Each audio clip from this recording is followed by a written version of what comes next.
Oh, man. Man, oh, man. Man, oh, man.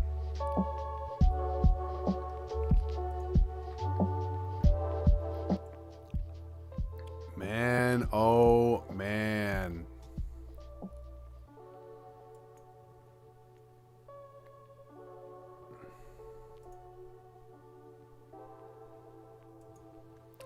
Hey, everybody.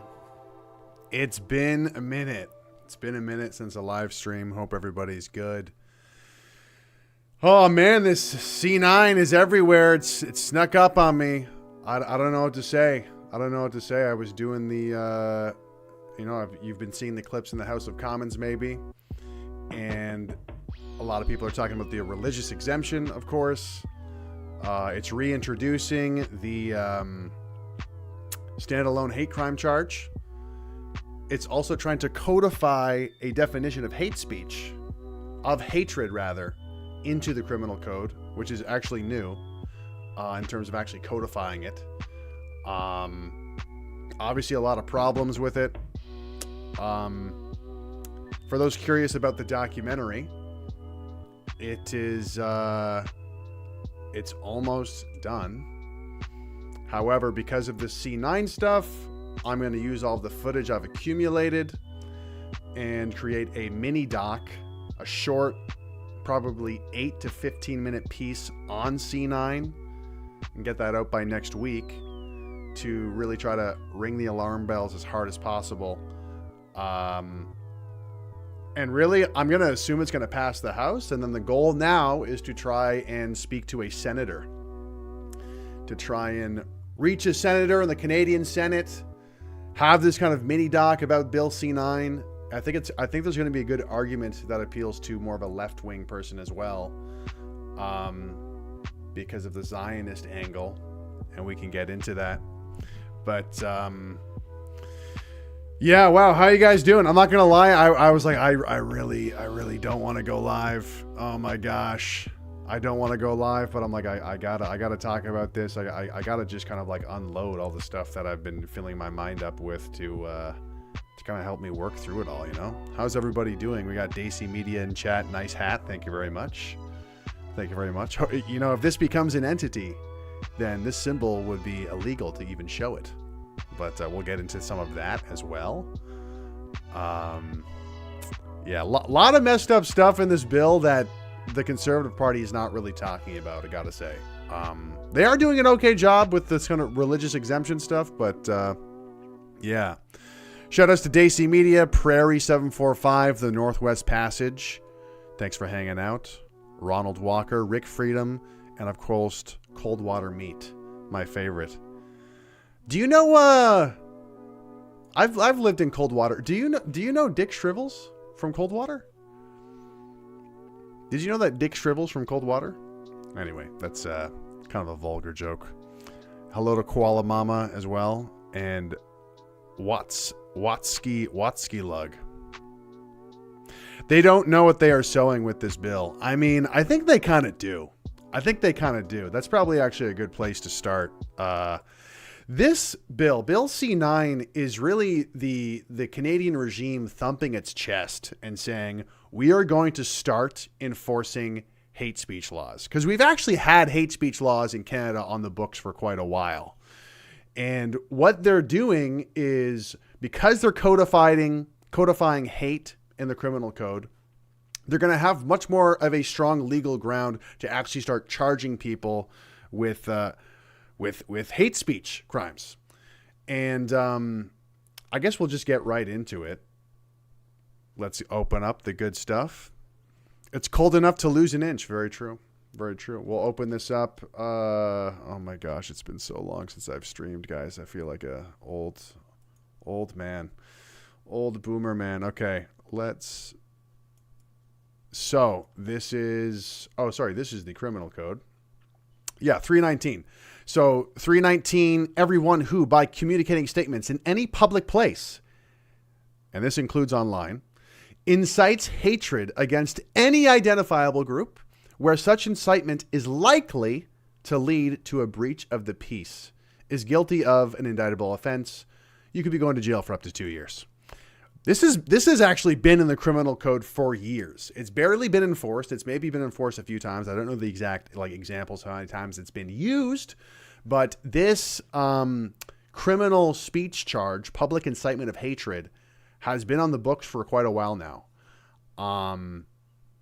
Thankfully, it's not been used that much, but I'm telling you, Bill C-9, with all the rhetoric coming from the political class, Bill C-9 is really here to, they're thumping their chest to say, we're actually going to start using this one now. That's kind of my guess. And then there's 319.1 and 319.2, very similar. Willful promotion of hatred. Everyone who by communicating statements other than in private conversations willfully promotes hatred against any identifiable group. This is an even lower threshold. And we can get into this. I guess we'll just get into it now because I might as well start getting through all this shit. Yeah, Watsky Lug says it's okay to hate evil. Just saying. Yeah, exactly. There's the religious exemption ones is definitely some of the most absurd parts of the bill. But the Conservative Party is kind of already kind of covering that stuff. I will get into kind of the details of what. So actually, let's talk about it now. Why that's relevant? The political exemption is, the religious exemption is when it comes to these charges, public incitement of hatred or willful promotion of hatred. If you scroll down here, 3B, no person shall be convicted of an offense if, in good faith, the person expressed or attempted to establish by an argument an opinion on a religious subject or an opinion based on a belief in a religious text. This is what they want to get rid of.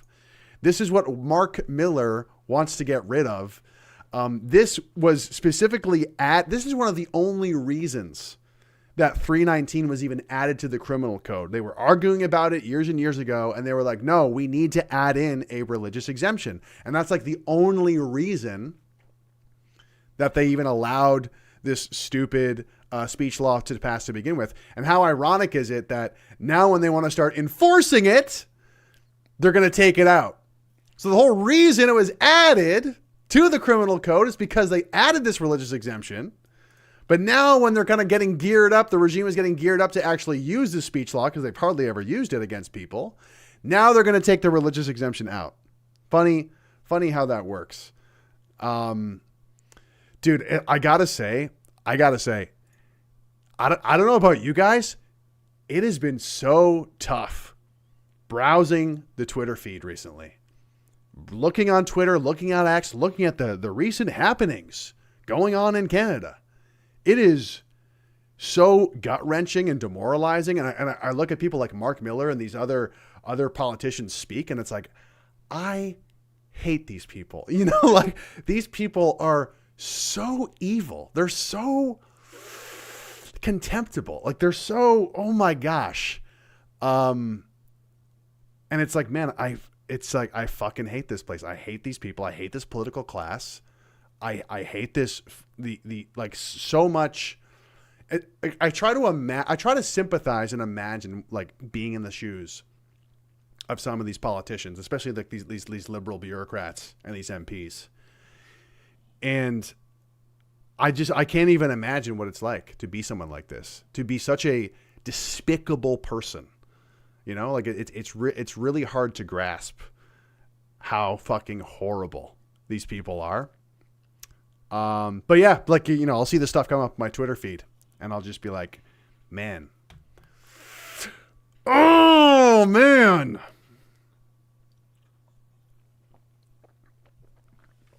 And that's part of the reason why I haven't been going live too often, because it's like I have nothing nice to say at all about any of these people.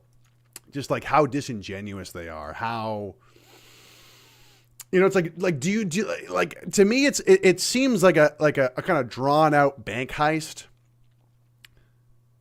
Instead of a bank heist happening in a couple hours or in 20 minutes, it's happening over the course of 12 to 16 years.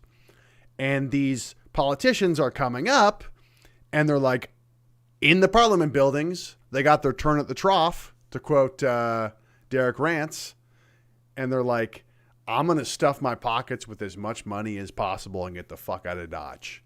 Like, that's what it seems like we're looking at here. It's like, are we watching the political class make the best decisions for the country? It's like, no, we're watching a bunch of crooks milk the Canadian people and our institutions dry so they and their tight circle of friends can have a nice life for, the rest of their life, for the rest of how long they're going to live.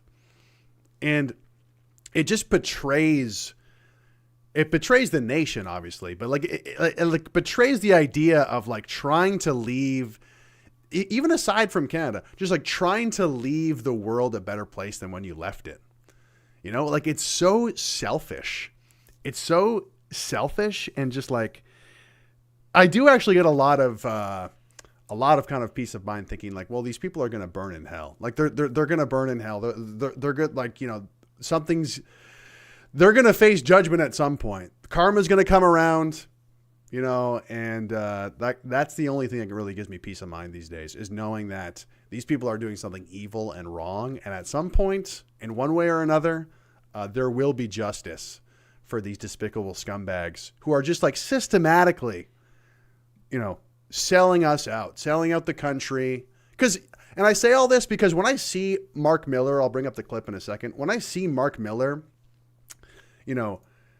talk about Bill C-9, for example, and I'm a Christian, but we need to criminalize the Bible. It's like, I think he knows this is insane. I think he's just like a scumbag, super cynical, like sales guy who's a sociopath, basically. That's why you get into politics.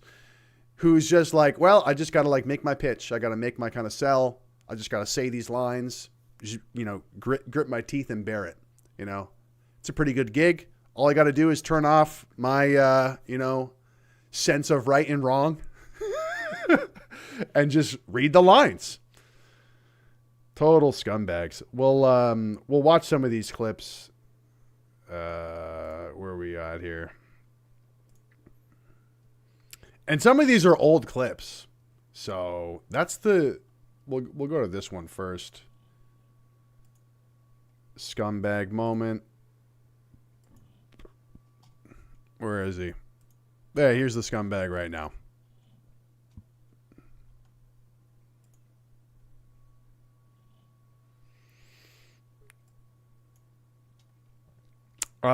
So yeah, this is him basically saying that, well, let's see what he has to say. I kind of forget, actually. In this case, the Bible, but there are other religious texts that say the same thing. And somehow say that this is good faith. I mean, clearly there are situations in these texts where these statements are hateful. They should not be used to invoke or be a defense, and there should perhaps be discretion for prosecutors to press charges. I just want to understand what your notion of good faith is in this context, where there are clearly passages in religious texts that are clearly hateful. In this case, the Bible, but there are other religious texts that say the same thing. And somehow say that this is good faith. I mean, clearly there are situations in these texts where these statements are hateful. They should not be used to invoke or be a defense. I'm just turning this up a bit. There should perhaps be discretion for prosecutors to press charges. I just want to understand what... Press charges. He wants to press charges. You can press charges because of Bible verses. Insane. Does this not to tease the gingers, but like, do you really think this guy has a soul? You know what I mean? Like look at this demon phenotype. The eyes sunken into the back of his skull. Hey, we got super chat, $7 from CLNNSBR. The hat based. Thank you very much, sir. DominionSociety.ca. Check us out. I think we're going to be fine. I really don't think this C-9 thing is going to stick. I think it's too absurd. I'm hoping a senator is going to come to the rescue to save us. They're going to see my mini doc and be like, you know what? I've had a change of heart. I'm going to save free speech in Canada, and I'm not going to let Bill C-9 pass. But yeah, no, this is a lot of great members, very powerful movement. Thanks. Yep. And it's nice. These are available at our store. If we're not sold out, we actually might be sold out. Maybe I spoke too soon. I'm not the merch guy, so pardon me. But anyway, that's Mark Miller. Scumbag, doesn't have a soul. Yeah, hateful statements in the Bible, madness. No, absolutely. And then he doubles down on this too. He was asked about it, and here we go. Let's watch this clip.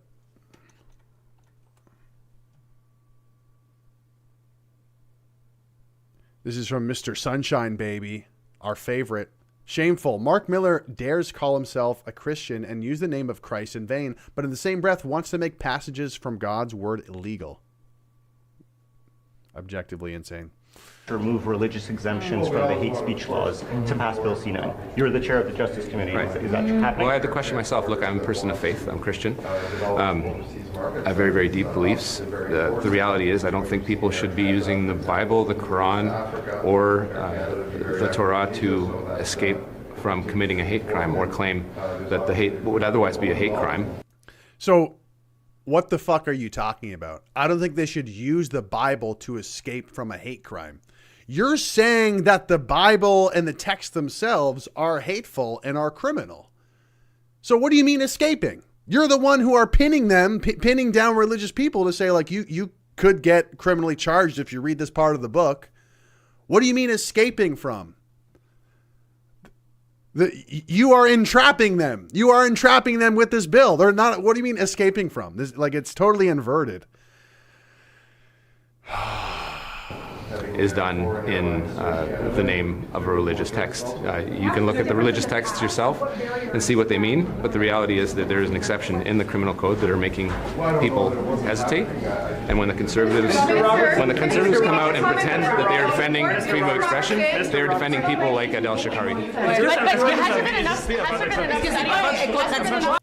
Let's just watch that with the sound off. See, look, this is a demon who's trying to get away. He's trying to get back to his demon stuff. They start asking him, I have more questions, and then he's like, he looks to both sides. Oh, get me out of here. Get me out of here. Oh. This freak. Let's kind of listen to that again, though. The reality is that there is an exception in the criminal code that are making people hesitate, and when the conservatives, that's almost like a Freudian slip there, making people hesitate to charge people with 319. Is that what you're talking about? Religious text. You can look at the religious texts yourself and see what they mean, but the reality is that there is an exception in the criminal code that are making people hesitate, and when the conservatives, hesitate to charge people. Is that what you're talking about?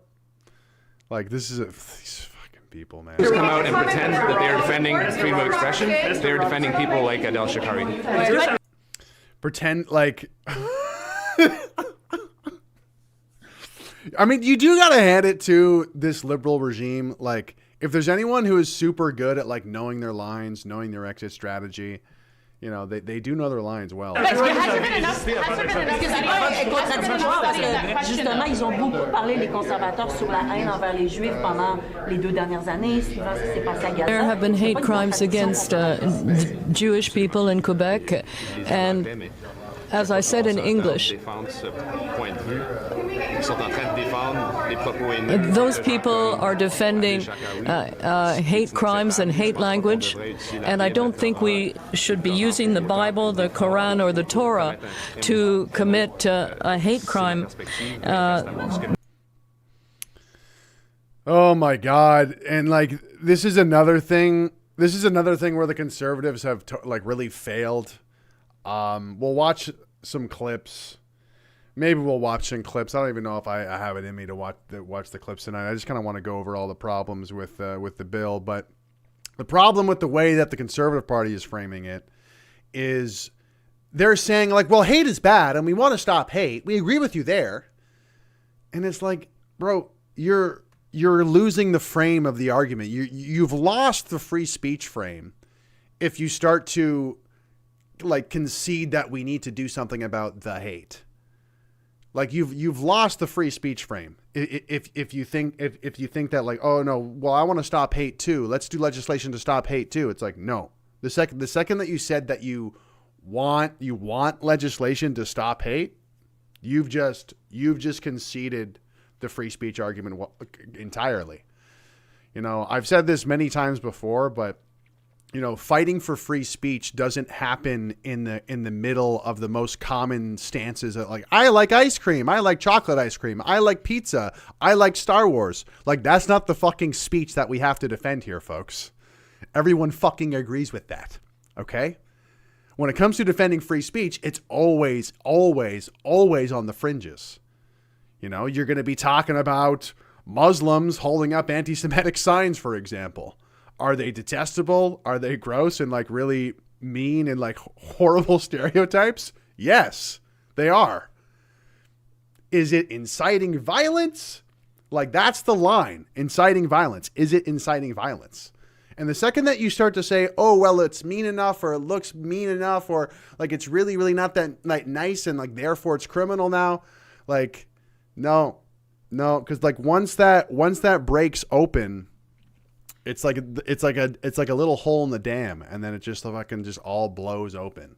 The second that you say, okay, well, sometimes things that aren't incitement to violence are actually they're actually just as bad. Things that are hateful are actually the same thing as inciting violence. It's like once you've done that, it just opens up the floodgates. And we can actually get into that now. I guess I don't know if I should go through my notes. Maybe I should go through my notes for this. I have a little thing right here for it. Make it a bit bigger. So, and I just discovered this today, and it kind of blew my mind. Again, I'm kicking myself for not knowing this earlier. I'm trying, I tried to be the free speech guy, and I'm like, fuck, I should be on top of this. I was preoccupied with trying to get the final cut of the documentary done, and like, I'm only one man, guys. I'm doing my best. Hit the like, you hateful bigots. Thank you, B33F22. Absolutely. Hey, another super chat from the Northwest Passage with 280. Hey. He's not a ginger. He's a ginger with the hard R. That's absolutely correct. We drop the hard R's around here, okay? But let's open this up. And this is I'm sorry this might not be the most exciting fucking stream tonight, but again, I've been going through all this legal jargon all day. And I need to kind of, sort it out, say it out loud, kind of get it in order and see if I'm missing anything or whatever. But so we'll switch between the actual criminal code and just kind of my notes. So once again, I'm calling it that, well, I'm not calling it, but I'm saying the real sort of incentive of Bill C-9 that I feel people are missing, that the Conservative Party is missing, is that this is the liberal regime thumping its chest saying, we're going to start using 319. We're going to start charging people with public incitement of hatred, willful promotion of hatred. You've heard the bureaucrats and the MPs talk about this for years. We just need to start enforcing the speech laws. And this kind of gives them the pretext, or it gives them more ammunition for the Crown prosecutor to actually start doing that. But when you actually look into 319, you realize how gay this bill or this law is to begin with. What am I talking about? Everyone... This is super autistic, so hold on for your hats. Get your legal hat on, okay? Put the beer down, find your legal hat, find whatever you can, put your hands on your head, whatever. This is the legal hat on. Everyone who, by communicating statements in any public place, incites hatred. Incites hatred. And you might think, what do you mean incites hatred? Like what's the big deal? So the thing... And like, I only found this by looking up the definition of incites. But incites is a legal term, and it's always associated, except for in gay Canada, it's always associated with inciting unlawful action. So inciting violence, inciting riots, inciting unlawful behavior. That is pretty well always the way the word incite has been used. Now, so let me go back over to my notes here.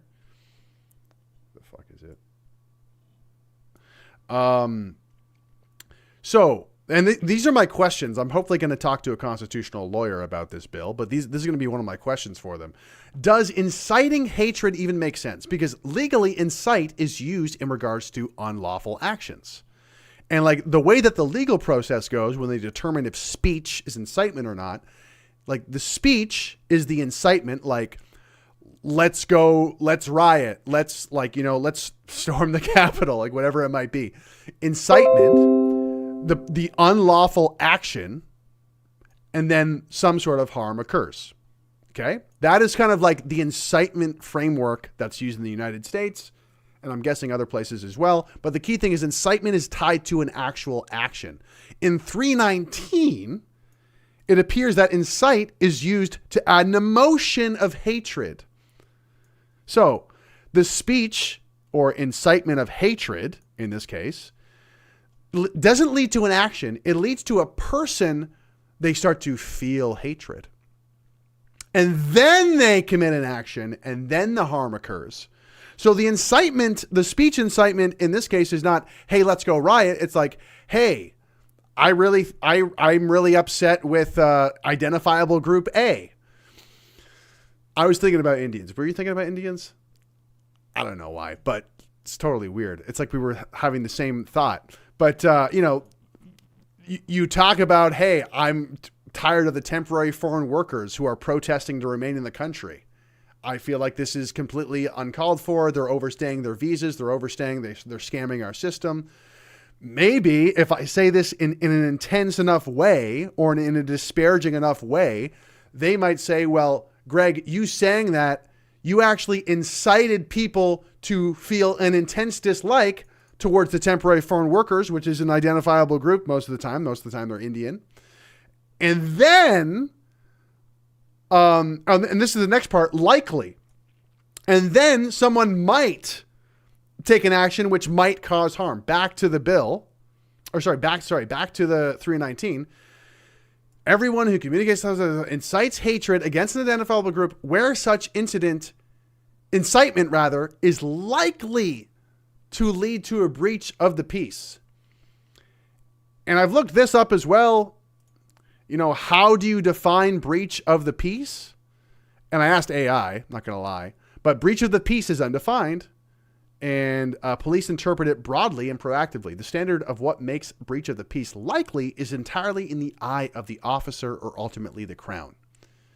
So if I say in some inflammatory statement about temporary foreign workers that was like really intense, and maybe it encourages people to intensely dislike them, and maybe there's like a skew of like it being me identifying them as mostly being Indian, that's an identifiable group.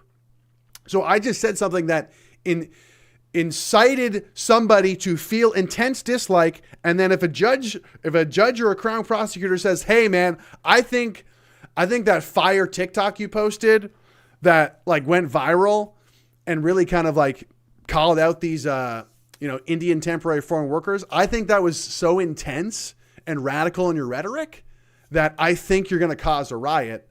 Therefore, that is willful incitement of hatred. Is that what it's called? Public incitement of hatred.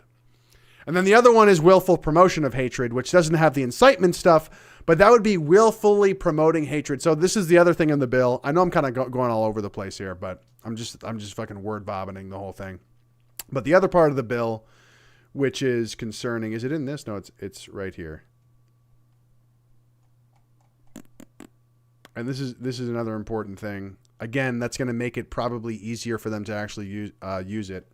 I gotta minimize this. So, and this seems minor, but it's really significant. They're actually adding the definition of hatred into the bill. This wasn't there before. They would have to like kind of rely upon like Supreme Court decisions and whatever. And they kind of are doing this here, but like they're making it more official, I think. So hatred means an emotion. It's an emotion, guys. This is what we're criminalizing. If you willfully promote an emotion, that's what it is. If you willfully promote, let's read it again. I'm going back to 319 now. If you willfully promote an emotion against an identifiable group, then you can go to jail for 2 years. If you willfully promote a hatred emotion against any identifiable group, then you could go you could go to jail for 2 years. So let's read the whole definition. Hatred means an emotion of an intense and extreme nature that is clearly associated with vilification and detestation.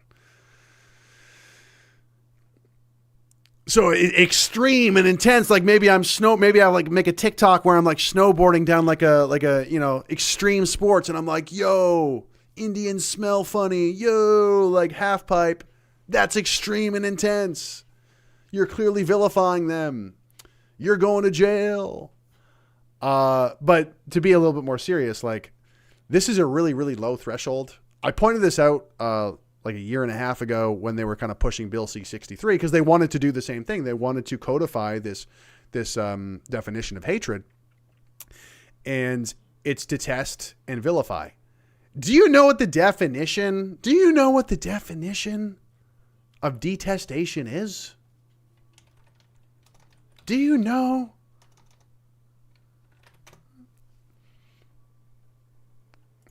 I'm so glad this isn't on screen because I horribly spelled detestation wrong.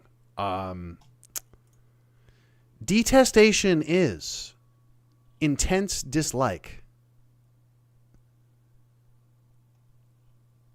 And that's why I use the term intense dislike a lot when talking about this bill, because I think it needs to be clarified.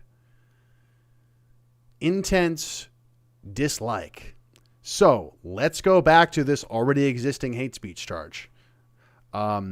Willfully promoting intense dislike against any identifiable group.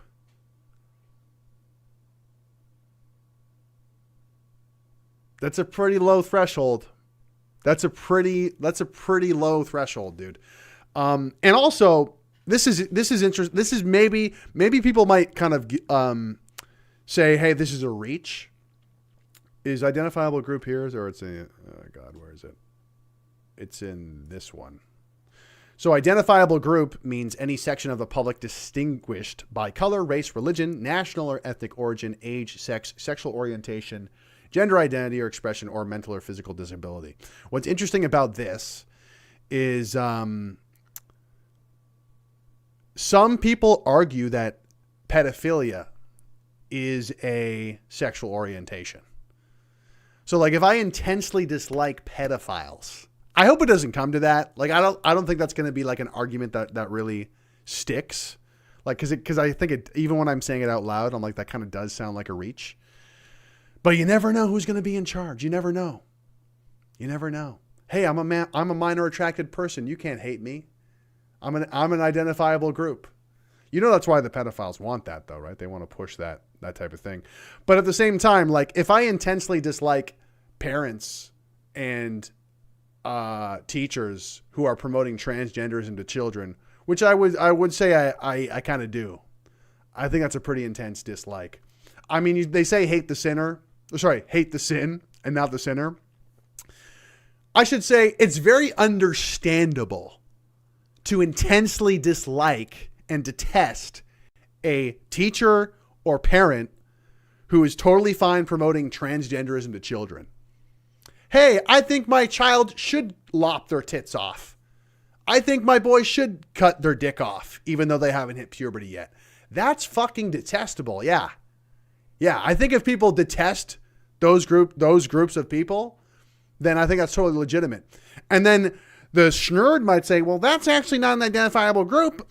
Obviously, the people who are protesting this are going to get accused of hating gays, lesbians, transgenders, all that stuff. We already know this. Anybody who has protested Soji, anybody who has protested this stuff, they get accused of hating all gays, hating all, transphobes. Like we've already seen that play out so many times. So you have to imagine how this bill would be extrapolated to basically go after the people who oppose the ruling ideology of Canada. Like if you don't submit, if you don't bow to the rainbow progress flag, then you are, then that's hateful. There also is part of the bill that says if you are late to the pride ceremony, you will be thrown in jail. No, I'm just kidding. But it's pretty bad. It's pretty bad. And once again, this is actually probably the most pertinent thing, what I just brought up. But let me kind of just rehash it again because it is, in terms of like C-9 passing and there being immediate arrests, this is probably the most pertinent one. Let me start this over. Bill C-9, the Combating Hate Act. No Christians support this. They don't support this Combating Hate Act. It's supposed to keep religious groups safe. If you go by number of churches burnt to the ground or number of places of worship burnt to the ground, then Christians are far above and beyond the most hated group in Canada, with nearly 130 churches burning to the ground over the past several years. So Christians are the most hated, yet they do not support Bill C-9. And I'll tell you why. Because if it does get enforced, the most likely group to get punished and criminally charged for speech is Christians. Any Christian who protests a drag time story hour, let's say CBC Kids wants to do a CBC drag quiz, event downtown Toronto, and a whole bunch of Christians go there to protest CBC drag kids. And they're citing the Bible and they're saying, hey, this is why I disagree with this. This is blasphemous. It's not even an exaggeration to say that these people will get charged with hate crimes. They will get charged with willful promotion of hatred, public incitement of hatred. And, there's going to be the rainbow chorus there of counter protesters that are going to be saying, stop your hate, stop your hate. That's going to totally play into the public perception of this protest. And all the stupid idiots watching CBC will be like, yes, the bad Christian. They should let the kids have makeup on and dress scantily clad like they're grown-ups, like they're fucking strippers, even though they're minors. I don't care what the Christians say. Christians are hateful. That is the most likely case of if Bill C-9 were to pass, God forbid. That's the most likely instance of this bill being used. So how ironic is that? We're going to combat hate and we're going to protect religious groups.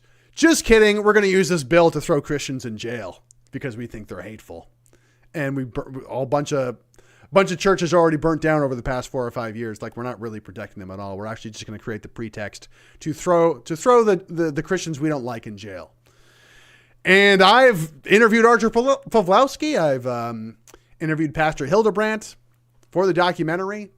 And Archer Pawlowski has been through a lot in terms of him having the book thrown at him for fucking bullshit reasons. He's been thrown in jail for completely ridiculous reasons that are totally trumped up political charges. So you bet your bottom dollar that Archer Pawlowski, anything he posts, it's not an exaggeration to say that these people could be thrown in jail or criminally charged simply for being Christian. If you say the wrong religious text out loud, or, if you're protesting any type of homosexual anything, then, you can get criminally charged. Is that a country you want to live in, by the way, where Christians get thrown in jail and drag queens, closeted pedophiles get to condemn the Christians and throw them in jail? Not to sound not to belabor the point, but it's it's literally upside down world. This is literally hell. That would literally be hell if that happened. Oh my gosh. And all that being said, if you want to support the upcoming documentary, then please go to givesendgo.com/savefreespeech. We did 3 screenings this winter, this Christmas, this winter. They went very well, but I got to say, it's not done yet. It's not good enough. It's not what it needs to be. So we're working on the final cut. And in the short term, I'm pivoting to work on a mini doc for C-9 to get that out as quickly as possible, to do everything we can to push back against C-9 and hopefully stop it in the Senate. But like I said, I'm only one man. I only have so much time and bandwidth. So I need to fund editors to help me with this. So if you want to help with that, then please go to givesendgo.com/savefreespeech. You can see the trailer if you haven't seen it already. But yeah, any donations are greatly appreciated, as always. Vinny says, I hate Diet Coke. Arrest him. So true, man. So true. I wonder if fat people are considered disabled. Are we allowed to hate fat people? I wonder if that's interesting. I wonder what the legality is there with what's identifiable group again? Gender identity, expression, or mental or physical disability. Mental or physical disability. Imagine making fun of like you hate MAID. You hate MAID, the medical assistance in dying program, and then someone tries to say that you hate mentally ill people and they charge you with hate speech. I wonder if they'd try that one. Maybe I should shut up. Maybe I'm just giving them ideas at this point.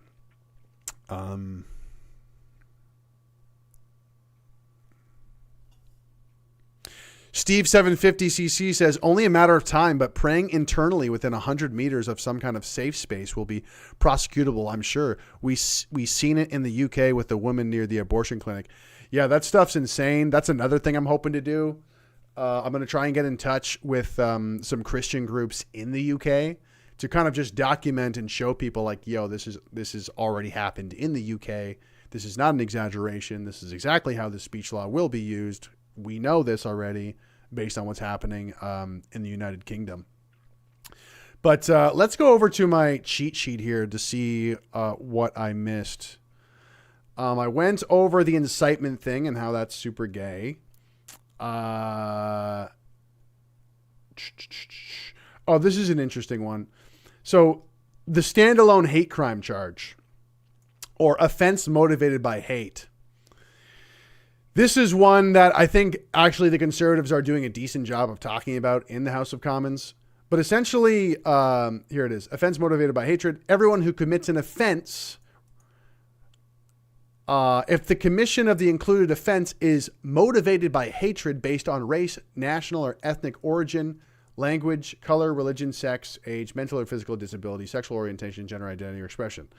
So if you if you go to a protest and you get charged with mischief, let's say you go to a protest and you get charged with mischief, random. That's a dog whistle to the convoy, of course. If the Crown prosecutor or whoever, they can now try to make the argument, well, actually, they were doing this protest and committing this mischief because they hate blacks, because they hate this identifiable group. And it really is, you know, how do they determine this?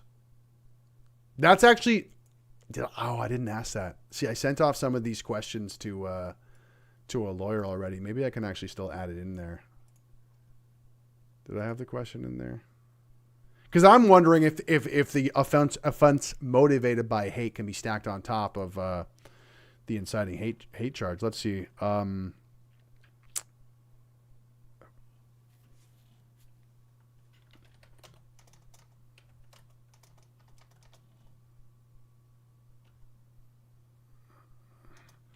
How is it determined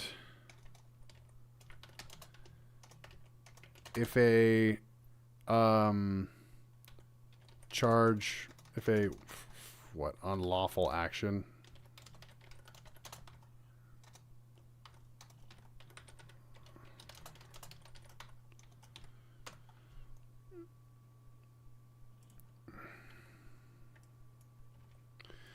how is it determined if an unlawful action was motivated by hate? Hey, we'll just talk to the hate experts. I found a forum post from 5 years ago and it had a black person in it. Therefore, they hate black people. And now you're going to go to jail for 2 more years because I don't like you and I don't like your politics because you're a stupid doodle head. You're just a stupid doodle head right winger. That was my impression of Evan Balgord. You're just like a stupid doodle head white winger and like you used to bully me in high school and like you're just fucking stupid. I'm going to like throw you in jail. There's a lot of stuff that I need to catch up on when it comes to anti-hate related stuff. There's been so much anti-hate related stuff that it's actually insane. It's been fucking overwhelming, guys. It's been overwhelming. And I definitely do want to get to that. Did I even make a TikTok about it? I don't know if I did. Rachel Gilmore receiving manila colored envelopes from the government or from someone from the government. She's getting tips from a government source. She interviewed a guy who has a book, How to Catch a Fascist, and they're openly laughing about political violence. Like it's this like really funny thing that's totally justifiable. It's also totally justifiable to not have a debate. Determining who actually is and isn't a fascist is not important. Like I could not believe this conversation that fucking Rachel Gilmore had with this like fascist guy, or sorry, this anti-fascist guy. My mistake. Insane. And then also, yeah, there's some other stuff that Evan. Well, I don't want to say anything. I shouldn't say anything. But Evan Balgord has said some pretty wild shit recently. Let's just leave it at that. Let's just leave it at that. We still have the symbols. We still have the hate symbols thing to get through. Did I finish this? Yeah, I think I finished the motivated by hate thing. Is C-9 retroactive? Asks Heathen Hammer 2344. Holy fuck, that's a good question. What? I'm adding that to the list. I'm adding that to the list of questions for our lawyer friend. Once C-9 is enacted, could 319 be charged? No. Could 319 charges be made retroactively for old internet posts, for example? Great question, Heathen Hammer. That's a great question. I have no idea. And I think that like part of this is me kind of scrutinizing like all the details of like, because what I want to communicate to people is like, what is the absolute lowest threshold it would take to technically be criminally charged for speech? Like what is the absolute lowest threshold? That's why it's like detestation. That's actually intense dislike. So intensely disliking an identifiable group, that's it. That's fucking it. That's it. Willfully promoting intense dislike towards an identifiable group. And I gotta say, the best example is like the way that Jews have been hating Muslims and Muslims have been hating Jews recently since October 7th. Like, another one obviously as well is how ever since the unmarked graves, everybody fucking hates white Canadians. That's totally fine, but like it's never going to be used that way. Like this bill with this liberal regime they're never going to use the bill. Hey, you were mean to white people. Like that's not how it's going to be used, guys. That is not how it's going to be used. You know, you got to be really, really cynical when it comes to that. Yeah, where was I going with that? Oh, yeah. The main thing here though is like, you know, I'm trying to define what the lowest threshold is, but realistically, like some conservative MPs are saying, to their credit, some of them are saying like, this is actually, I think it was, this is really funny. If you guys didn't see me tweeting about this, I actually agree with Elizabeth May. How insane is that? Came totally out of nowhere. Could not believe it. But I think she kind of low key, although she sounds a little bit sober in this clip. So like, I'm going to play it.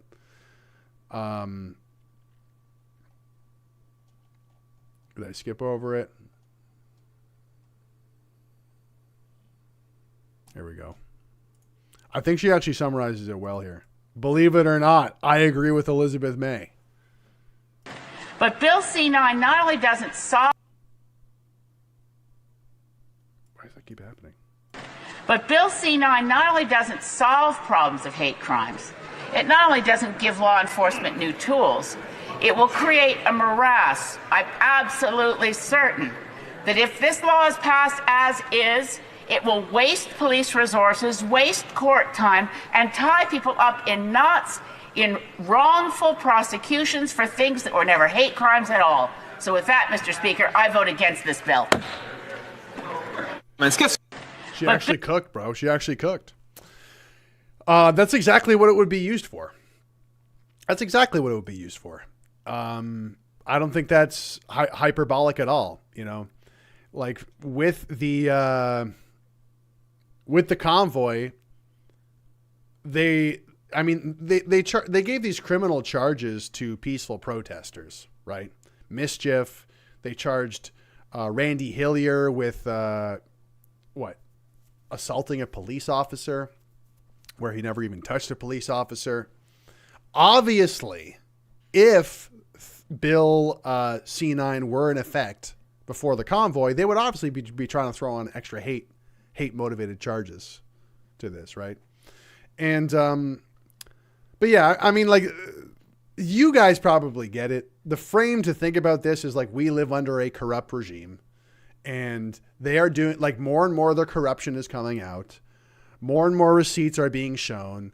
You know, we're starting to see how the emperor has no clothes and how we are living under a bunch of crooks. Obviously, they want to shut down the protests. Obviously, they want to shut down dissidents. They want to get away with their crimes. They don't want to be held accountable for all of their nonsense. They don't want a grassroots movement of pissed off, angry, hateful a little bit Canadians knocking at their door and being like, hey, you're fucking full of shit. You're fucking full of shit. You're lying. You're cheating. You're stealing. Fuck you. You're ruining this country. So this gives these tyrants, these crooks, a nice little toolbox of ways to punish and persecute. Oh, let's get the protest leader there. This guy's pretty popular. A lot of people follow him, are inspired by him. Yeah, let's just kind of add on a little hate crime charge for him. Let's drag him through the courts for a couple of years. He's been neutralized. That's what this bill is going to be used for. God forbid it passes. God forbid. But that's why we got to work on. That's why we got to work on this mini doc. Get the word out there. And yeah, again, to their credit, some of the MPs are actually talking about this aspect of it. But I got to say, I do want to shit on the Conservative Party a little bit, because it's what I do best. No, it's honestly, it's what's pissed me off more than anything over the past 4 years now. Jeez. You know, and a quick note on that. Some people say, oh, you're so hard on the Conservative Party, blah, blah, blah, blah, blah. I saw Randy Hillier get thrown in jail.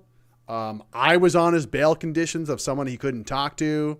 I saw Jeremy McKenzie get thrown in jail. And like, these are people who are like quite close to me. Like, I had friends who left the country after the convoy. Like, it's not an exaggeration to say like that was an authoritarian crackdown on dissent. That's not supposed to be something that happens in a free country. Okay. Like this was such an egregious violation of a so-called free democracy done by fucking blackface Trudeau. And the response for the Conservative Party sucked ass. It was fucking pathetic. Like, this is an opportunity as an actual opposition or political opponent to vilify and condemn Justin Trudeau every day. Trudeau the tyrant, Trudeau the tyrant. You're a disgrace to democracy. A fucking German politician, Christine Anderson, she said, Trudeau, you're a disgrace to democracy. That was so popular in Canada that she was able to come here and like tour multiple times for her just uttering those simple words. Why the fuck couldn't the leader of the opposition do that right after it happened? You're a disgrace to democracy. Oh no, what's the CBC going to say? Who cares what the CBC has to say? The Canadian people would agree with you. And also, you should be trying to get that into the fucking ether. You should be trying to say that to get people thinking about that. Hey, maybe these liberals are tyrants.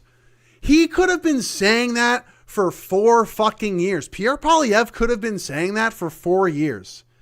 Imagine every single day Poilievre tweeted for the past 4 years, day one of reminding the Liberal Party of Canada, of their authoritarian actions at the trucker convoy. Day 2 of reminding the Liberal Party of Canada of their authoritarian actions at the trucker convoy. Naming them Marco Mendocino, Justin Trudeau, like all these people who are implicated in this authoritarian crackdown. Froze fucking bank accounts. Imagine the Conservative Party was doing that every fucking day since the convoy. It'd be on everybody's minds. Sure, it would start a shitstorm with the CBC and the mainstream media, but that would have been a good thing. And the reason I say this and why it's so frustrating is now you have members of parliament, when there is an authoritarian law, basically, that's going to give a toolkit for authoritarians to crack down on dissent in a much more official way, you get some of the most pathetic arguments. Oh my fucking God, I don't have the clip ready. That fucking sucks. Fuck. I don't have the fucking clip ready. Oh my gosh. We're going to get blue balls here. Come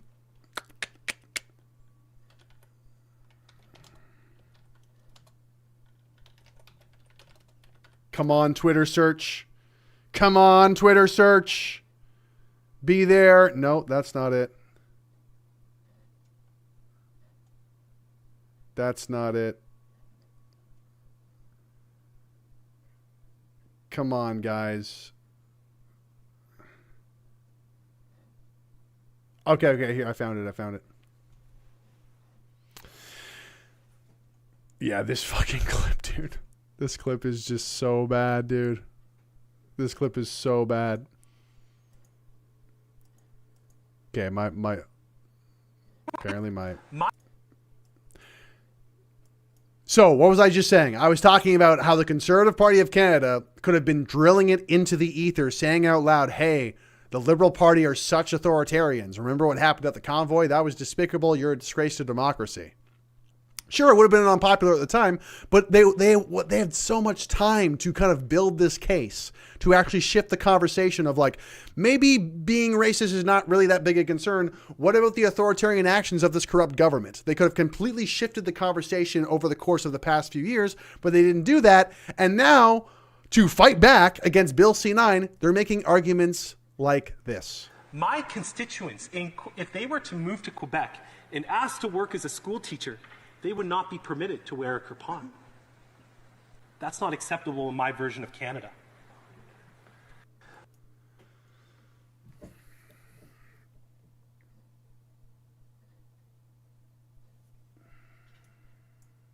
My constituents, if they were to move to Quebec and asked to work as a school teacher, they would not be permitted to wear a kirpan. That's not acceptable in my version of Canada.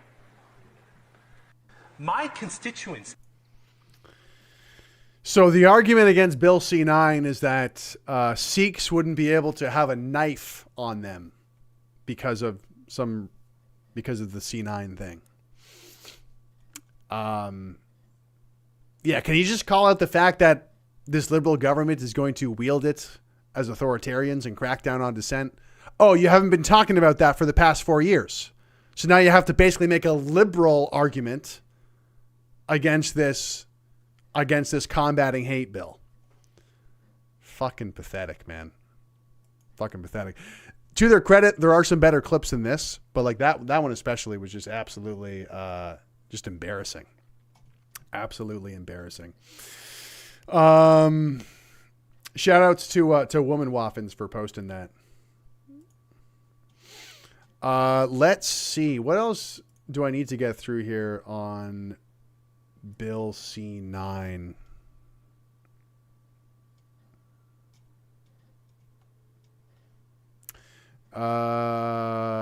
Let's go to my cheat sheet here. Oh, we gotta talk about the symbols. Oh, and the fucking, oh no, the symbols. Oh, the intimidation stuff too. Oh, bro. Fuck. What does it make more sense to talk about first? Probably the intimidation stuff. It never ends. All right. So, again, this is another thing that like nobody asks for except maybe all I'm going to say, most Muslim groups are totally against C-9. Most Christian groups are totally against C-9. A couple rabbis are against C-9. Just a couple. Just a few. Just a few. That clip's hilarious too. Let's see if Woman Waffins has that as well, actually. That clip's crazy. No, it's not there. I should have posted it. Oh well. So it's basically not that many Jews oppose Bill C-9. Most of the big Jewish groups are big support of Bill C-9. And there's a lot I want to say about that, but I probably shouldn't. One joke is that, they say that Jewish people are lawyers sometimes. Like there's a lot of Jews are lawyers. A lot of lawyers are Jews. It happens. And if this passes, if C-9 passes, this would be great for the economy of being a lawyer. Okay. Like low key, if you're a lawyer, I feel like you kind of want C-9 to pass because that's like a whole fuck ton of business for you as a lawyer, Oh, how do we define incitement of hatred? How do we define, did it pass the threshold? I don't know. You're paying me $100 an hour to find out though. Fucking idiot. Pay up. We'll try to keep you out of jail, bud.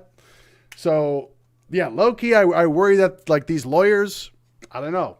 It's almost like maybe they would some of them would like C-9 because then they get a huge boom in business. I hate to think that way, but like sometimes I wonder, And then the other thing, of course, is I don't want to go into the theological angle, but I'm sure there are verses in the Bible, i.e., what is it?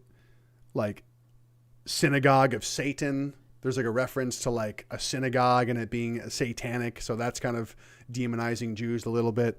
I'm sure there's stuff like that in the Quran or the Torah or whatever the other one is. But the other geopolitical one is, well, anti-Semitism has kind of been the tip of the spear for a lot of speech laws in general. That's been the case pretty well across the Western world. If you document Western countries and like the first shoe to drop in terms of censorship, it's always the Holocaust stuff. And that's even been the case. That's even been the case here in Canada, where when it comes to things that you cannot say that's short of incitement to violence and incitement, to genocide or whatever, which is illegal speech, which I think should stay illegal. I don't think people should be able to say, hey, I want to kill these people or to kill those people. I think it's probably good to not be able to do that. It's probably not a good thing. But short of that, but can you wish death upon people? And that's a different question. No, but I was having a conversation about that with someone today. But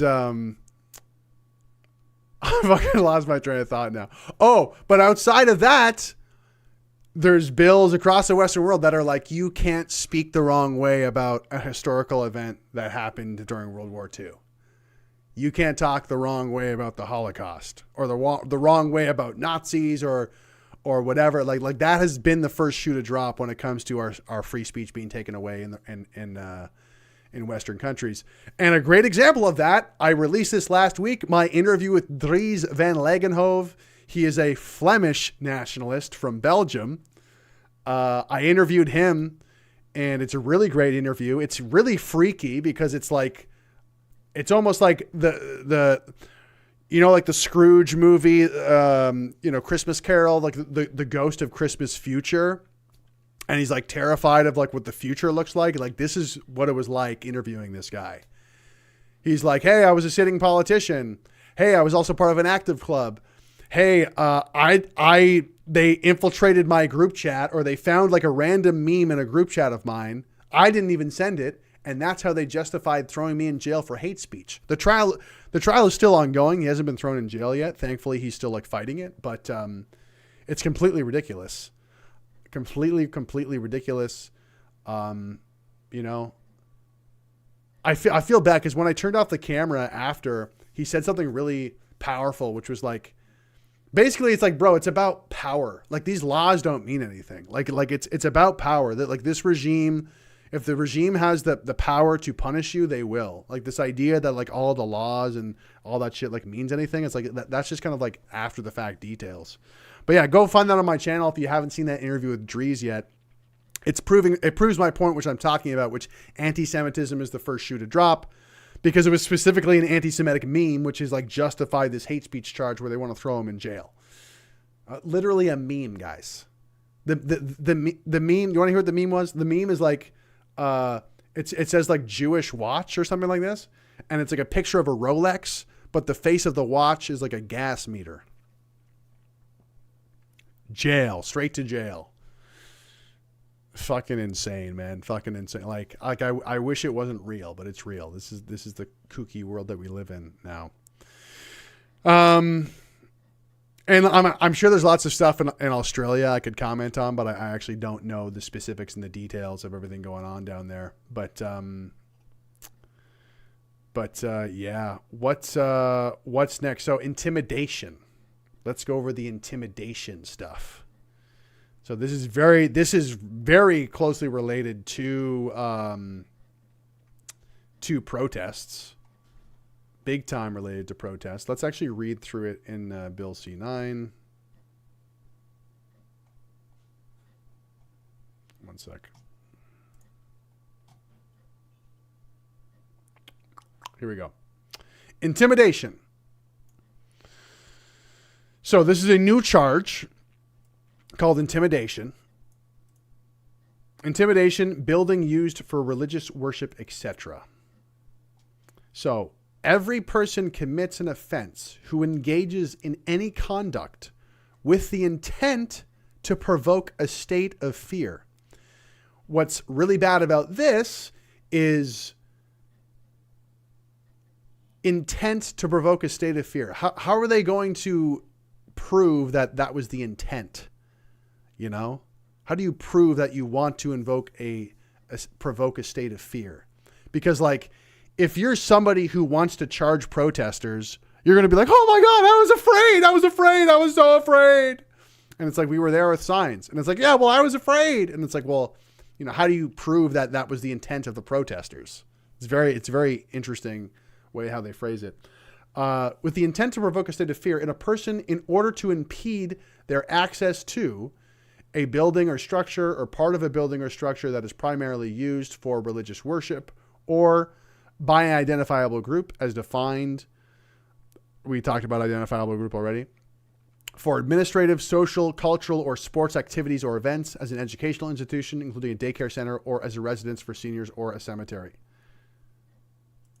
So what the real trick here that I feel is really sticky is like, it's not every person commits an offense who stops their access to one of these places.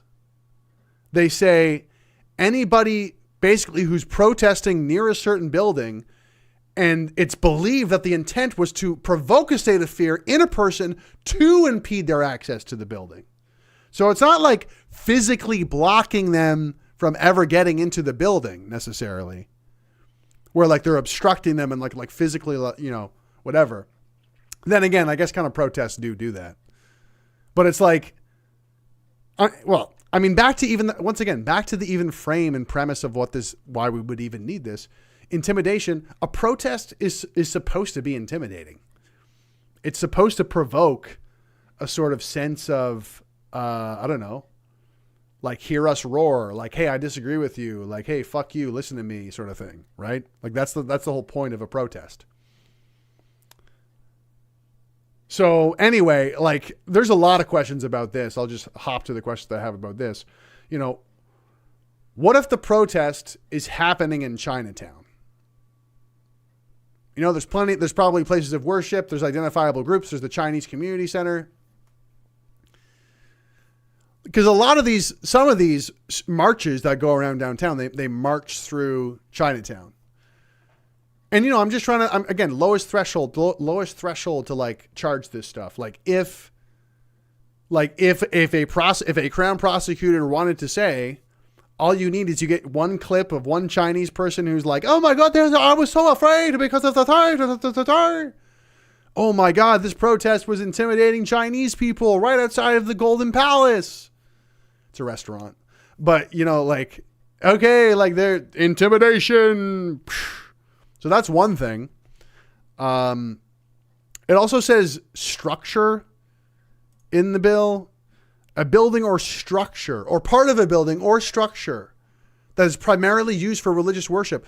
Like, what if there's some event happening at a government building, and inside the building there was some sort of thing for Sikhs or for Hindus or whatever? There's some sort of like religious shit going on in the building. The protesters outside didn't know that. But then all of a sudden, oh, you're intimidating Sikhs because there's Sikhs in there. You're intimidating Sikhs now. Boom. Guilty. Intimidation. Obviously, none of this is clarified. But yeah, it's pretty like super open-ended. Again, perfect toolkit. If you're some corrupt bureaucrat and you want to crack down on protesters, this gives you all sorts of tools to punish these people and to charge them criminally. Yeah. What is the charge? Guilty of an indictable offense and liable to imprisonment for a term of more than 10 years. Wow. Holy smokes. I wonder who wrote this. Don't say anything. Don't ruin it now. Can't say anything. Vaultman Pluto NY Merce Rex says the truth creates a state of fear among the demons in charge. It's true. Demons hate the truth. They recoil. They recoil at the sight of truth. But yeah, the intimidation charge, real huge mess. And you know, the question is, who asked for this? Jews definitely. It was definitely the Jewish community that asked for this. They're getting all these protests constantly of Muslims showing up. They're showing up in the Jewish neighborhoods. You know, and a lot of these Muslims from the third world, they're upset. They're upset of what the actions of Bibi Netanyahu in Israel are doing. And, you know, they're trying to run into Jewish communities and intimidate them and all sorts of stuff. I don't know what else to say.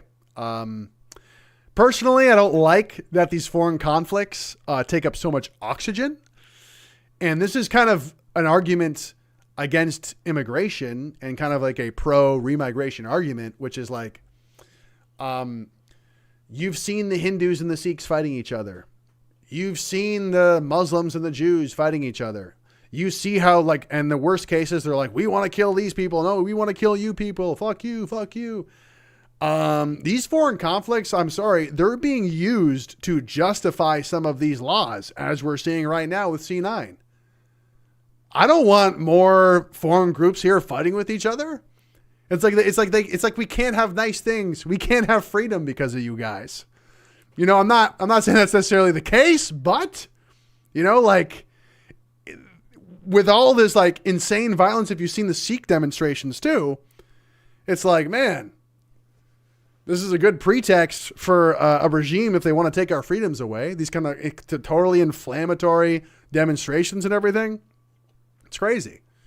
That being said, I'm not going to allow this. I'm not going to bite and say like, oh yeah, because I don't like these Muslim demonstrations, I think we should have our free speech taken away. I think that we should criminalize protests. No. The underlying theme of like what the problem is here is like, no one fucking debates anymore. No one actually has a conversation anymore. The biggest failing in this country, I've been thinking about this a lot recently and really getting pissed off. Are politicians part of the problem? Yeah, sure. But here's the thing. You can kind of rely on a politician to be crooked and corrupt and dishonest. I'm not saying that's their job, but because of all of the pressure, because of all the push and pull of people trying to manipulate them, or all of the kind of incentives around a politician, yeah, sometimes they end up being scumbags. Sometimes they end up being crooks. Sometimes they end up doing totally unlawful things, speaking out both sides of their mouths and being, absolutely detestable with their behavior. Here's the thing. We can expect that from a politician. Where is the media? Where is the journalists investigating their crookedness, investigating their crimes, investigating all of this corrupt nonsense? That is the major failure in Canada. Yeah, I'm upset with the political class too. I'm upset with all these politicians and the bullshit they're getting away with it. But why are they getting away with it? They're getting away with it because of the colossal failure of the Canadian news media. If you are a journalist and you work for one of these major stations, you should be ashamed of yourself. You know what's happening. You know what's going on, but your editor says, oh no, we can't cover that story and we can't cover this story. Why? Because you're part of the problem. And the difference is, once again, the public has some sort of expectation of maybe a politician is going to be a piece of shit and be corrupt, but we expect the media to catch them on that, to get the scandal, to get the scoop, to call them out, to hold them accountable. This is the major reason I got involved in politics to begin with. It wasn't because of corrupt politicians. It's because I saw the media was failing. I saw the media was not doing their job.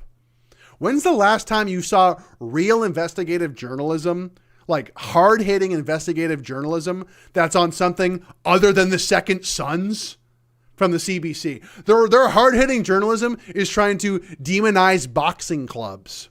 That's their hard-hitting journalism. That's what they're focused on with all their fucking resources. That's what your tax dollars are going towards. Not investigating the billions of dollars that disappear.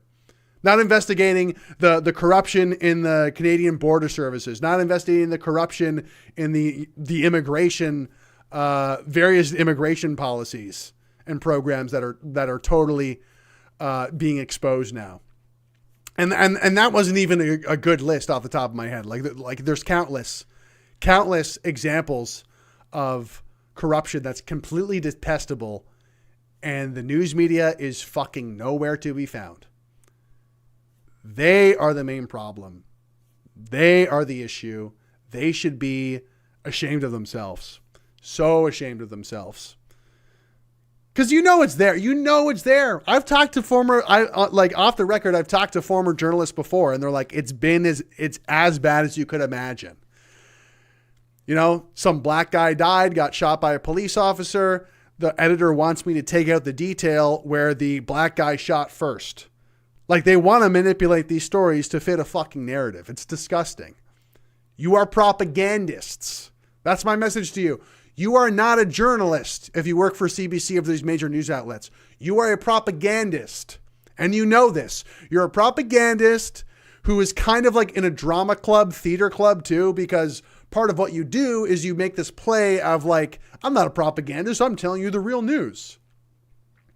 You're part of the problem. It's your job to hold corrupt politicians and institutions accountable, and you're failing. Start with yourself. Start with investigating your own corrupt institution.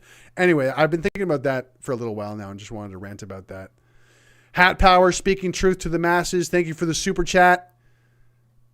CLNNSBER. I don't know what your nickname is. I apologize. But yo, fuck the mainstream media journalists, man. Like, This is why things are so terrible.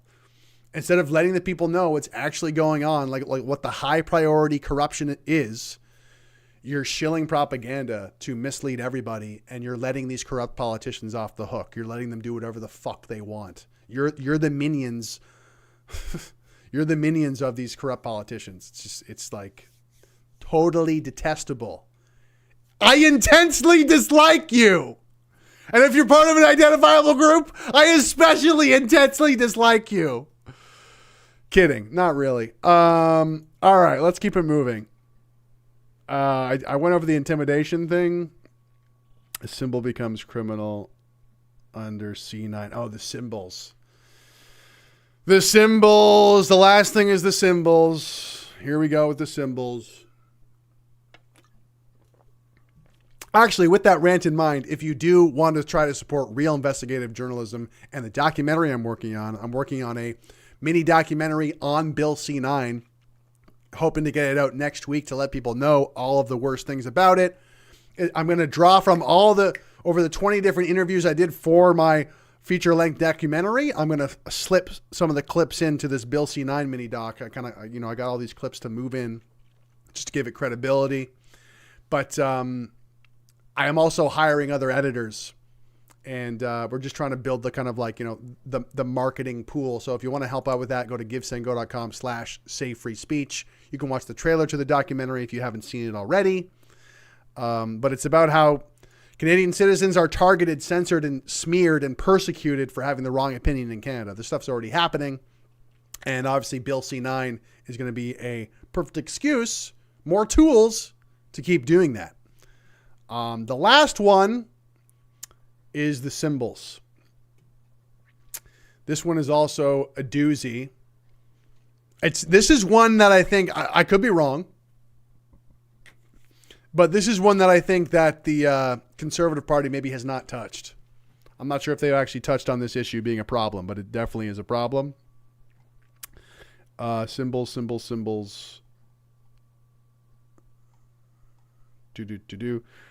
So they want to add to the willful promotion of hatred charge, terrorism and hate symbols. Everyone who commits an offense who willfully promotes hatred against any identifiable group by displaying. This is crazy. Oh shit. Sorry. What the? Sorry about that. I wanted to highlight that.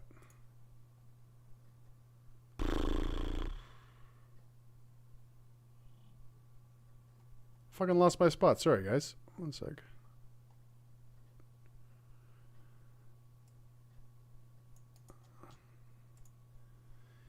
So this part of the bill is really like a lightning rod of criminality for just a small, you know, it's a small group of symbols, but it's like if it's displayed in any public place, you could be liable to a criminal charge. Again, they might say, oh, well, no, if you have the defense of it's done for a journalistic purpose or that purpose, it doesn't really matter. If they can try to criminally charge you for showing the wrong symbol for a split second, then and especially if they don't like you, you know, they will probably do this. Actually, I'm wondering if this is something that needs to be approved of by the Attorney General. I will say the one saving grace of C-9 as it's written right now is they still do have the approval of the Attorney General in there. This is the one saving grace. Again, I don't think this bill should pass. I think it's terrible. It should be thrown out. They want to criminalize Bible verses, for fuck's sake. It's ridiculous. But the one thing that actually is you know, thank God that's still in there at least, is that you still need to get the approval of the Attorney General to lay some of these hate speech charges. I don't know if it's for all of them, but I hope it's for all of them. But anyway, let's get into this last one, which is the symbols. So they want to add part of willful promotion of hatred, terrorism, and hate symbols. Everyone who commits an offense who willfully promotes hatred against any identifiable group by displaying in any public place. So just displaying a symbol could get you a charge. A symbol that is principally used or principally associated with a listed entity as defined in subsection A3.01. So this is basically the terrorist watch list for a layman's term definition. And that may sound, oh, you can't fly terrorist symbols. Here's the thing. I looked into it. The threshold of adding a group to the terrorism list isn't that high. You need the approval of the public safety minister and one other person. And the threshold, once again, is reasonable grounds. If you have reasonable grounds to believe that this group might commit terrorism, then now they're terrorists. And again, if you can imagine a hysterical leftist activist who's putting pressure on the public safety minister, maybe the public safety minister is a radical activist, you know, to make the argument that there might be terrorism from this group in the future. Oh my God. It's a pretty low threshold to be put on this list, which is why, God forbid, but the possibilities of a symbol becoming a criminal charge overnight is quite terrifying. And the best example, of course, is the Proud Boys. The Proud Boys, after, January 6th?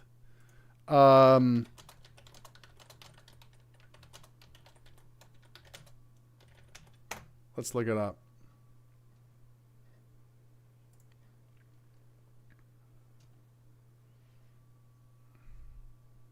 Yeah, look at this fuck. Look at this fucking... This was after Jan 6, right? I'm getting that mixed up. Yeah, the whole storming the Capitol thing in the U.S. Canada labels the Proud Boys neo-Nazi groups as terrorists. Move comes after media reports linked Proud Boy members to those who stormed U.S. Capitol last month. So, and that's pretty funny because it's like, okay, so this is an elite. Is this an illegal symbol now in Canada? Oh shit! Did I just break the future C-9 law by showing this on my live stream? This is like the Proud Boy symbol. Is showing a picture of Gavin McInnes's face? Is that a hate symbol? Is that a terrorism symbol? Because he was the leader of the... I don't know. He's the leader of the Proud Boys. Am I committing the terrorism right now? Am I committing a willful promotion of hatred right now? Let's see. Everyone who commits an offense under subsection 222... Wait. Everyone who commits an offense willfully promotes hatred against by displaying in any public space a symbol that is principally used by or principally associated with the Proud Boys. For example, I mean, Gavin McInnes is known as the leader of the Proud Boys. So is me showing his face? Like if I had a picture of his face and it wasn't like a journalistic thing of what I'm doing now, would that be enough for, what was it? Willful promotion of hatred? The other thing too, is I think they said, is it here? So this is another funny one. One researcher said that Proud Boys memberships on Telegram channels grew nearly 10% after the debate, blah, blah, blah, blah, blah. Reported that Trump's comments were quickly enshrined in memes, including one depicting Trump in one of the Proud Boys' signature polo shirts.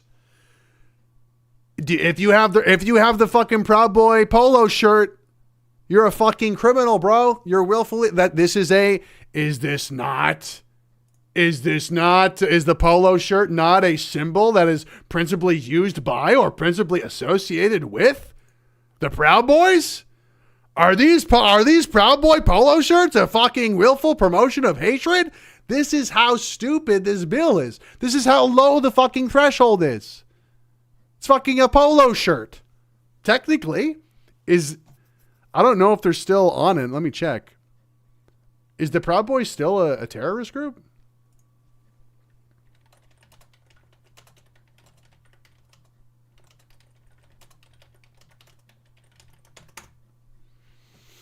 This isn't like crazy. Yes, the Proud Boys remain on the government Canada's official list of terrorist entities. Okay, so I just broke the law with Bill C-9. Maybe, technically, I don't know. Check your polo shirts. You don't want it to be a Proud Boy polo shirt. And the thing is, you might say, Greg, that would never happen, bro. That would never happen. That would never happen. The thing is, the way it's written, the way that it is written, they technically could make, again, lowest possible threshold, technically they can make that argument.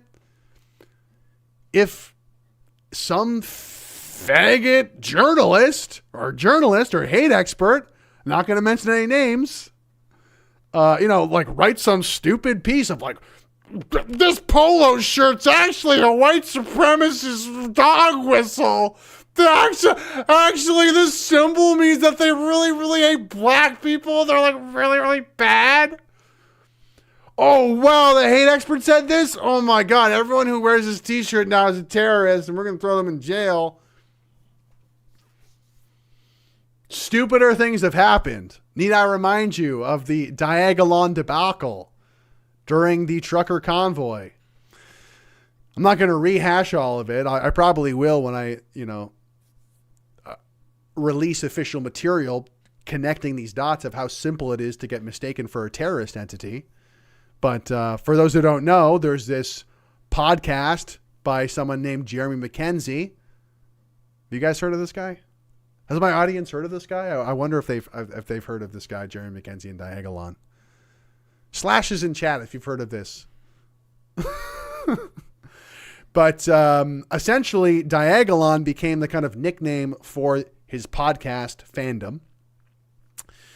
and very controversial character, says a lot of things, probably one of the most critical dissidents, one of the most critical people of the Canadian government, especially during the COVID era. And during the convoy, because of a bunch of false information circulated by the Canadian Anti-Hate Network and their contributors, they were kind of promoting the idea that this was actually a terrorist group that wants to start a race war. And senators repeated this. It's funny, I want to make a mini doc appealing to senators, but like some of these senators are retarded, apparently. They don't fact check anything. Yeah, there are the slashes in chat. So someone's like, who? Yeah, the idea that this Canadian government might kind of be a little, what's the word? Too eager? No, it's not. What's the word? Eager? Too, when you're like overly enthusiastic, like you're too keen. The idea that this Canadian government might be a little keen to designate a terror group on a podcast, for example. You know, it's not that far-fetched because it pretty well happened, close to happening. But yeah, if you seriously haven't heard about this, don't know what I'm talking about, you can look up Hategate, the Hategate scandal by Kareem Assad. She kind of goes over all of this information. And yeah, for what it's worth, even CSIS was like, yeah, CSIS was like, Diagolon doesn't really seem to be like a group even, let alone a kind of terrorist group. But yeah, so again, very concerning. Why should there's a lot of different arguments, and I'm wondering which is the best one. But when it comes to this symbol nonsense, it's like, should the government have the capability of instantly criminalizing a symbol overnight? Because that's kind of what it is, right? And also, what is the benefit of criminalizing a like genuine terrorist group's symbol? You know, like if you support Hezbollah or like one of these, like, you know, Hamas or whatever, and you go to a protest and like they're listed as a terrorist entity and like you're waving their flag, like maybe this is an excuse for the government to like maybe question you or like try to identify you and be like, hey, why are you waving that flag? Can we ask you some questions? Like maybe it's a reason to like start asking this person questions and like start to try and collect intel or something like that. But it's like, if you want to just criminalize those symbols, then like all those people are just going to go completely underground and not show any symbols. Yeah. You know what I mean? Anyway, moving on.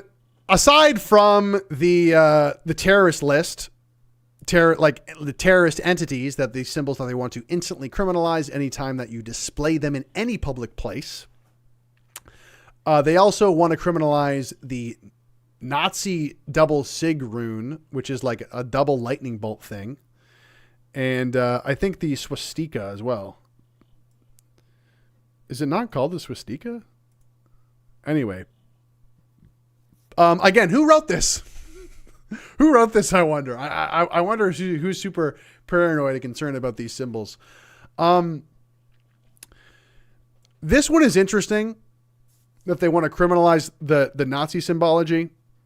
Because what would happen in the context of the trucker convoy when the Nazi flag appeared at the trucker convoy? And I say this to say, like, there is a theory that this Nazi flag was planted there and it was a photo op. I don't know the details. I don't really know one way about it if I think it's true or not. But the kind of argument is that the argument is basically like, this happened the very first weekend. It was all over the news. Okay, what the fuck's going on here? Can I look at an image, please? Am I getting a virus? What the fuck's going on here? The arguments in that this was like planted is like, obviously this was just to discredit the convoy in the media. You snap a picture of a Nazi symbol, you post it all over CBC, you post it all over everywhere. Oh my God, it's a Nazi rally. This convoy is a Nazi rally. And that's essentially what happened the very first weekend of the convoy. But the thing is, with Bill C-9, with Bill C-9, if it were to pass, you go to any protest movement that's opposing the government. Maybe they're opposing what's going on in Israel. Maybe they're opposing immigration, like maybe whatever the protest might be. You just need one guy in there to literally put up a false flag and say, hey, there's a Nazi flag. Snap the picture. You got the evidence. So let's go back to the law. Displaying a flag in a public place, everyone commits an offense. So does that mean like everyone in the crowd is now guilty of that? Only the person holding the flag was guilty of that? Does that going back to the intimidation thing, does that like instantly say that this protest was motivated by hatred? Like, is that like a legal element that's now be able to like be used in other kind of like hate crime offenses? That of like protesters who might be charged at this protest? Because, if you're a corrupt government, if you're a corrupt regime, hiring somebody to like put up a false flag like that is really not that difficult. It's really not that difficult. Hey, we need to completely discredit this protest organization. Okay, great. We got our guy. He'll just show up with the, undisclosed flag that's illegal, literally criminally illegal. So we'll just get that illegal symbol up there, criminalize the whole bunch of them, throw them all in the paddy wagon, and then we'll get lunch. It's all done. It's all over with. Again, not really far-fetched. I feel like most of this bill is kind of written with that in mind. It's written with the corrupt regime in mind. Hey, I said this already, but it's like, hey, how can we demonize and continue to punish protesters who we don't like? Pretty well designed for that. Who asked for that? Fucking Carney and his corrupt minions asked for that because people are seeing that they're full of shit and corrupt crooks. So there you go. This is another, again, they're keeping the language very broad with this one. A symbol that so nearly resembles a symbol described in paragraph A, B, that is likely to be a symbol described in paragraph A or B. So like, doesn't even have to be the symbol, even if it's close enough to the symbol. It gives the Crown prosecutors a lot of wiggle room to try and pin people down if they don't like them. Hindu symbol, you know where this is going.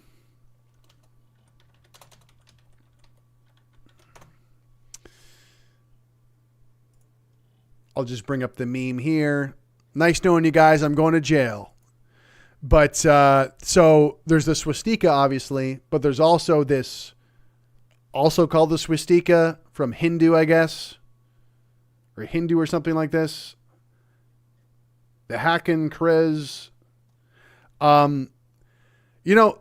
It's kind of obvious that this this combating hate bill that's going to protect religious groups, it's kind of obvious that they're playing favorites, don't you think? Like, they're like, hey, we're going to ban this like anti-Jewish symbol, the swastika, but it's like, hey, well, there's a religious group that actually uses that symbol and they like that symbol. And it's like, yeah, fuck them. Like, we don't care about their religion. Are you kidding? Like, we don't care about their religion. What the fuck? You serious? Hey, what about Christians? All their churches are burning down. Yeah, and we're going to protect them with this bill. It's like, yeah, but aren't you saying that parts of their religious text are literally illegal? Well, yeah, I mean, we're going to fucking throw some of them in jail, but we're also going to protect them. Huh? What a mess.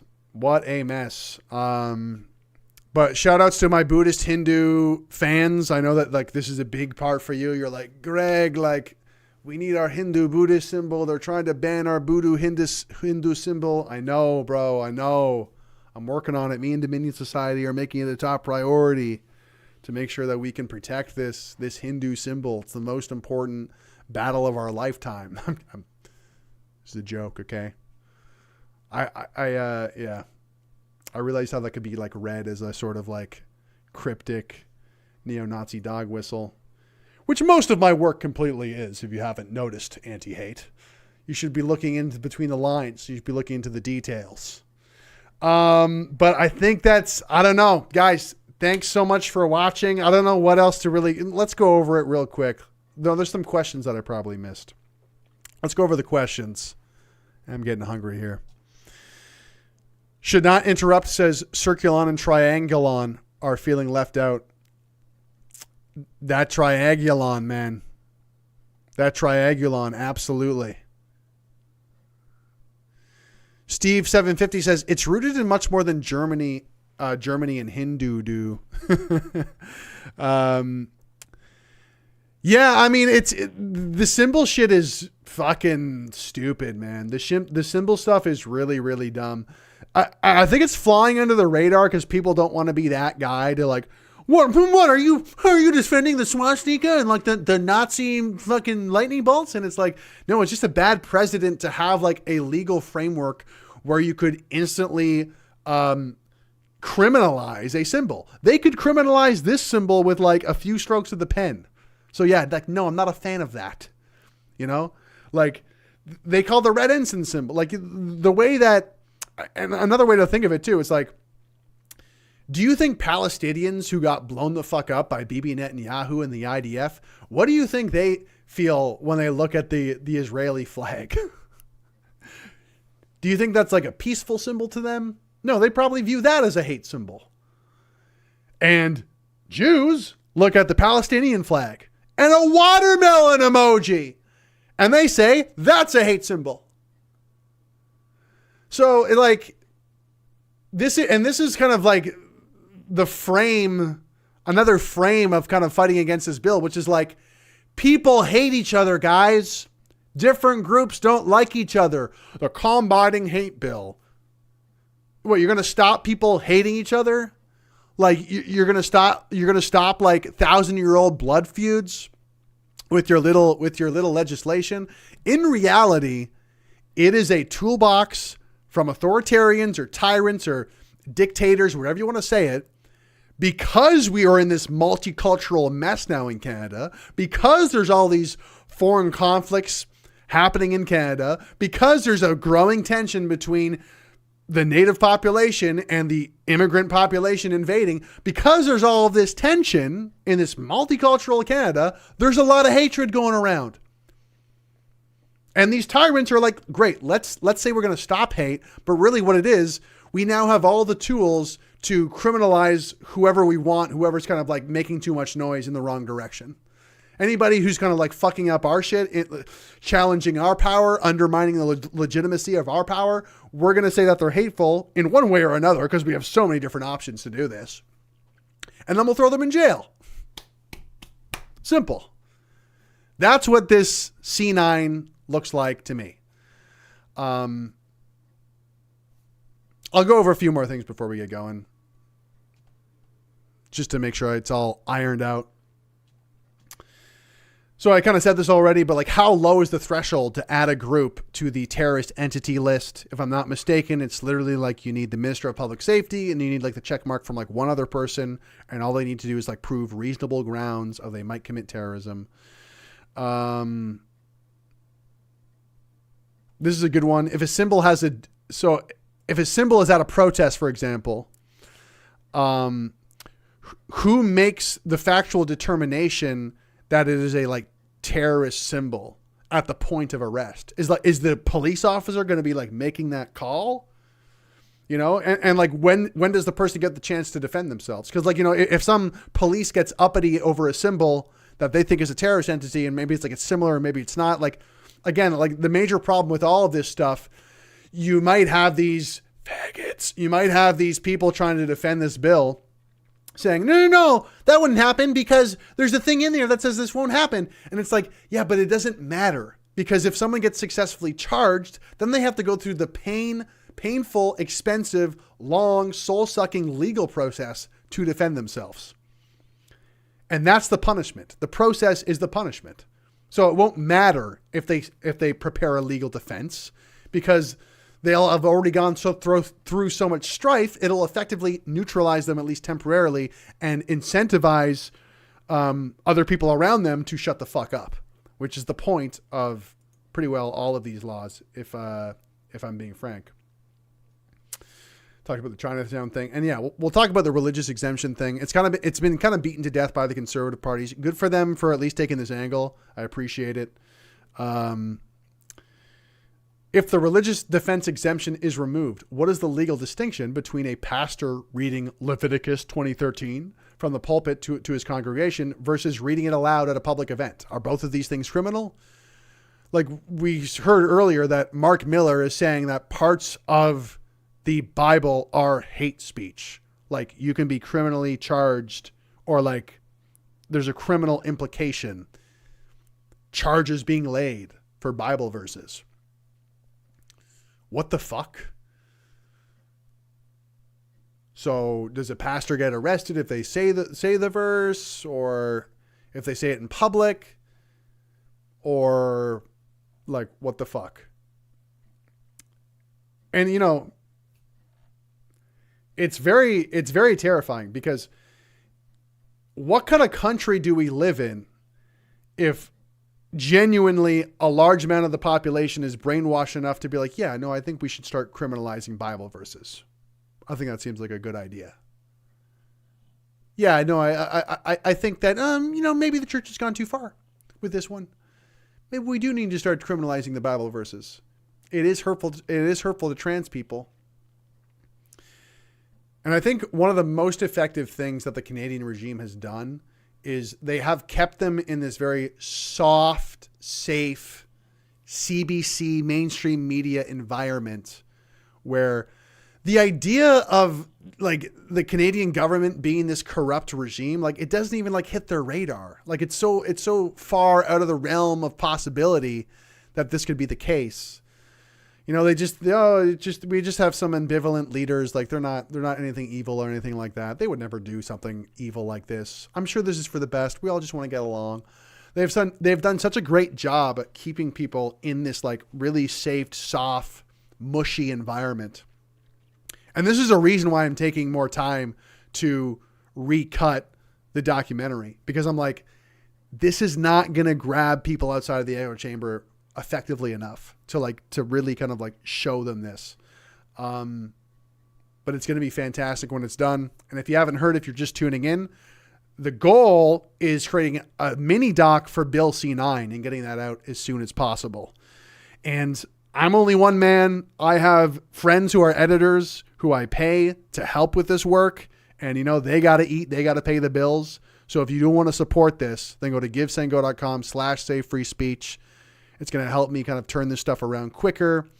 Along with all the other stuff I want to do for promoting this documentary, the full length documentary when it's finished. There's going to be a lot of other mini docs. There's going to be, you know, the long form interviews of the people I talk to. A lot of work to do. So if you want to help out with that, then go to givesendgo.com/savefreespeech. You can watch the trailer if you haven't seen it already. There's a lot of stuff I want to do with savefreespeech.ca, the website. And like, I want to go on tour again once the final documentary, like there's a lot of stuff that I want to do in the future, but like right now it's like the C-9 thing is fucking, it's crunch time. It's crunch time for C-9. So that's like the main focus right now. But yeah, I think I'm going to end it there. Guys, thanks so much for tuning in. It feels good to be live again. Lee Stewie says, Israel probably just should have banned the Palestinian flag to win. Yeah. I mean, well, that would have given the game away. Imagine they actually drafted the legislation. Oh yeah, and that Palestinian flag too. And it's like, wait, who wrote this? Silverberg wrote C-9? Interesting. Nah, we're just making jokes here, guys. We're just making jokes here. Thanks so much for tuning in. And yeah, I mean, dude, it's overwhelming right now, guys. If you're trapped on your Twitter feed, get off your Twitter feed. Go for a walk, read a book. Like, I don't know if I speak for you guys, but like sometimes I'm on that Twitter feed these days, and I'm like, dude, this is dark. This is hard to look at. There's just so much of it, and it's like you can only focus on one thing at a time. You gotta lock into the one thing that you're gonna focus on. You can only do so much. And, but yeah, no, it feels good to be back. I definitely want to get doing more live streams. It really helps me kind of air out a lot of my thoughts and that sort of thing. Thanks for tuning in. And, yeah, keep on keeping on. Thank you, Trent Dabbs in chat, one of my moderators. Appreciate you. Don't forget to hit the like button. That's right. If you haven't seen the interview I did with Dries van Lagenhove, then go to my channel, watch that recent interview. That's really good stuff. And Lee Stewie says, stop consuming. That includes content. That's real too. That's so real. That's so real. Watch your content diet, guys. Watch your content diet. Try to be productive. Quick side note here. Quick side note. Like, I love old people. I love the older people in my life. I love baby boomers. Okay, I love boomers. I love you guys. But oh my gosh, there is only so many podcasts you can watch about the world burning. There's only so many podcasts you can watch about how it's so over. There's only many podcasts you can watch about how bad the conspiracy is and how bad this is and how that is. You know, I'd say, especially since the end of the convoy, if you've tracked my progress or my content since then, my content has evolved a lot since the convoy, mostly because I'm like, how can I actually be effective at changing anything? You know, I'm totally not satisfied at like just commiserating or talking about how bad things are. I know this fucking video is called like, oh, it's worse than you think or whatever. But like, you know, this is driving towards, you know, trying to change hearts and minds, trying to reach out of the echo chamber, trying to like build something that's going to help us. And I feel more and more, it's like I'm watching less and less political content because I'm like, how does this help? How is this like, unless it's like informative and like summarizes stuff, which I like.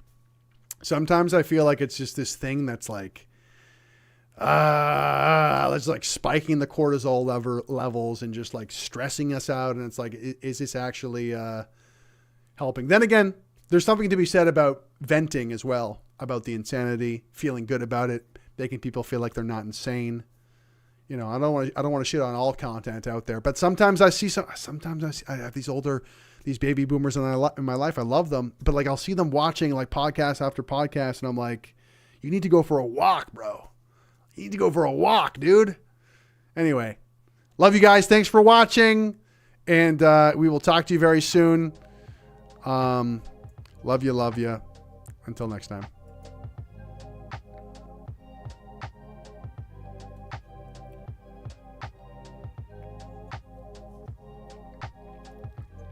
We got the old school lobby. Yeah. Good times.